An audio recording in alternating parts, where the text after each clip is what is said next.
And the next thing I know, I have like 50,000 on the tables, and I lose it all.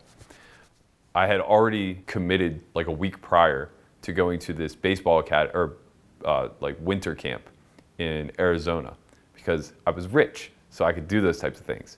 But now I wasn't rich, and I had like 10K to my name. I woke up the next day and I panicked, and I just took like 4,000 of it and paid off my Parent Plus loan. Panicked, paid it off, so now I have like $6,000, and I'm about to board a flight to go to Arizona.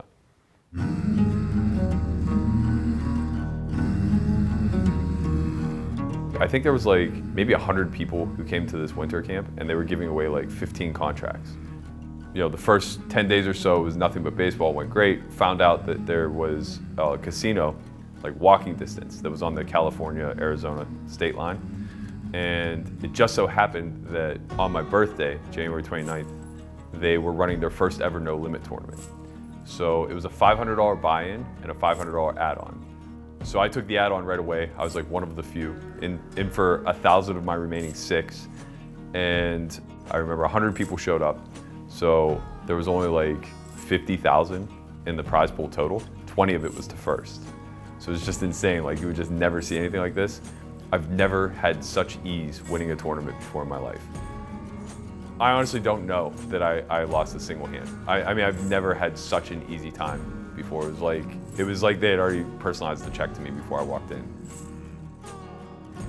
So when I didn't get the contract, I remember just like thinking, okay, it's gonna be more poker than baseball moving forward. Hand me 20K in a bracelet, and suddenly like I've recouped at least half of my losses from when I derailed.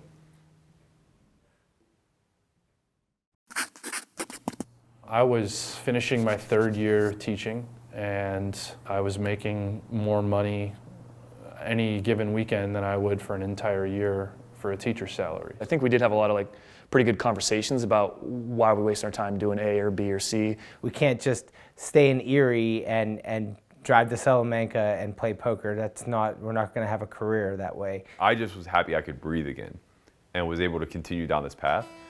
But the casino games, they were good, but they were very limiting. Everybody could kind of see a ceiling forming. And the talk started happening. Let's go to Vegas, Berkey, let's go. Let's make our move, let's go. I think we all realized that if we were going to do it, we needed to do it as a unit together to have the support of everyone and everyone's knowledge. Getting Berkey to move to Vegas was a little tough because he doesn't like change. He loves Pittsburgh too. Home is home. It's like, I like the idea of being able to brush elbows with somebody at the water cooler and just like shoot the shit about the Steelers or the Pirates or whatever's in season. It was very much the mindset of I have to go there because that's basically where the job is, and that's the best for his career path. But that was a big deal. It's choosing your career over your comforts in your home. That's kind of a big deal for anybody. The thoughts as far as like what Vegas was is this like rancid, degenerate town full of gamblers and hookers and drugs, and I identified as like a clean, wholesome person. Lamanna and I came out here just to test the market, and then we kind of had to come back and sell it to Berkey a little bit. We had to talk to him about, this community we've found has a pool, they've got a hot tub, it's right by a gym, and he would ask those questions like, where can I play baseball at? Like, Berkey, it's a real city, it's not, just the Las Vegas Strip. Vegas to me was just like sheer and utter corruption. But I also am not one to do something half-assed. So it's like, I truly thought that I either was the best or could be the best and didn't want to be left behind. So it's kind of like one of those things where they're like, we're going with or without you, we'll drag you kicking and screaming if we have to. And I very begrudgingly caved and came. And I think a lot of what we were able to do was honestly, even though it was very biased and subjective, sit at the table, look around at the other 8 people, and to certain degrees understand at what level they suck, right? And just start with the premise that everybody sucks. It's like everybody sucks. That's literally the first thing. That's one of the biggest things I learned from you. Right, and it's the opposite. I was on the other side. I was like, no, everybody's good. Right, and that's the thing. That's what causes that self-doubt now. And I honestly feel myself going through it more now than I did as a 22-year-old who didn't know shit about this game and was terrified that I was going to end up broke in a gutter somewhere. And it's like, it feels like the end goal is to get to 100K and then you finally break through. The second that happens, you're not going to be happy. Like, it's just not enough. Like, the next end goal was $250,000 for sure. And when you get there, it's just like, it's not enough because there's still room to traverse along the path. And as long as there's a place to move to, you're gonna be happy. The real detriment, the real scary part is when you reach a pinnacle. That's the one thing that probably set John and I apart from the field growing up, is that we were in a highly competitive field where nobody knew anything about anything, right? It was all shrouded in mystery back in the early 2000s. Like, you just felt your way through it. If you were the smartest guy in the room, you won.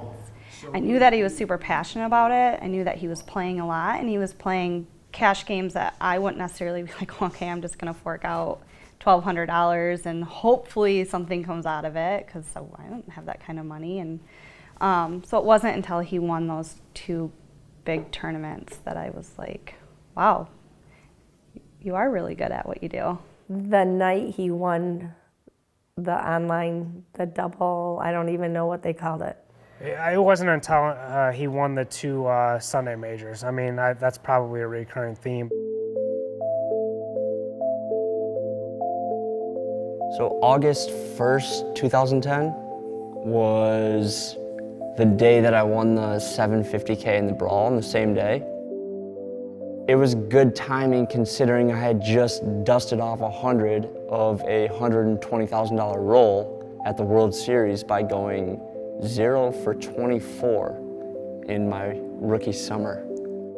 Exclusively been playing online poker and then go for 24, and it just kind of makes you think like, wow, maybe you just didn't know shit about shit and you got lucky.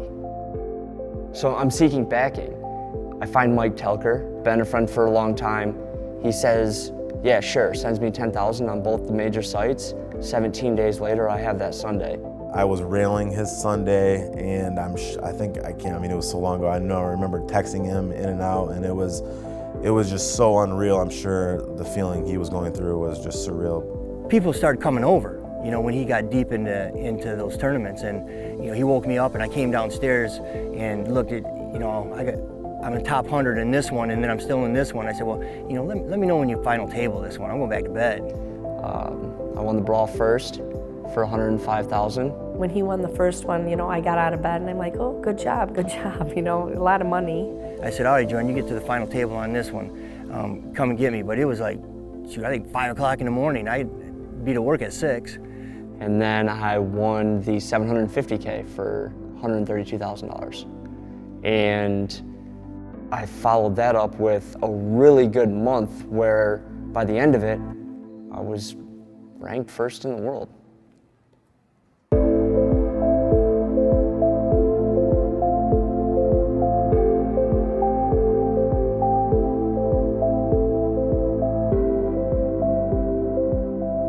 I mean, pretty much just buddies here in, you know, East Lansing, Michigan, to him becoming the #1 online player in the world. It was amazing to see, and all the hard work going in between, it really started to pay off, and that's where I was really proud of him. Was there anything specific that just kind of clicked for you? I don't know, I think it's just I put in a ton of volume and just played as much as I could, and I played pretty loose, so I was putting myself in tons of situations, and then I was just finally figuring out like how I could exploit people in those situations, and I just played tons and tons of hands and started figuring stuff out. Did you notice a shift, like the way people were not supporting you necessarily, but yeah. I guess, does your life feel like there's a little bit of a pre-Monster Sunday and post-Monster Sunday? So long ago.